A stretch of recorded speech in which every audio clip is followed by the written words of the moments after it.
కుల వ్యవస్థను తీసే నాయకుడు, సమర్థమైన నాయకుడు లేడా? ఉన్నారు.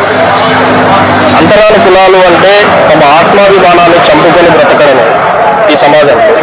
ఇప్పటికీ అంటరాని కులాలుగా ఏ ప్రాంతంలో చూసినా కూడా వాళ్ళ ఆత్మగౌరవాన్ని కించపరిచినట్టే. ఇంకా మీకు మీరే అంటరాని కులాలుగా చెప్పుకుంటున్నారంటే మీ ఆత్మగౌరవాన్ని మీరు చంపుకుంటున్నట్టే. ఎవరైతే మా 5 ఏళ్ళు లోపలిపోవడానికి శ్రమజీవులు అదే శ్రమజీవులని మూడుపేట పెట్టారు. వారే అస్పృశ్యులు.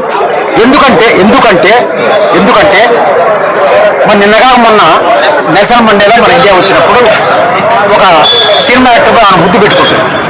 జంతువు ఉంది, సింహం అంటే నిలబడి కడుతుంది, వాడు రాక్షసాడు వచ్చి కొడతాడు. రాక్షసుడు కోరలు ఉంటాయి. మా అంతరాంతరానికి కోరలు కనపడటం లేదు. కాళ్ళు చేతులు మంచిగానే ఉండి అందరూ అందరు మనుషులు ఆయన ఉండు. ఎందుకు అంతరాంతరానికి అడ్డుపట్టాలని మండేలా అన్న విషయం చెప్తాను.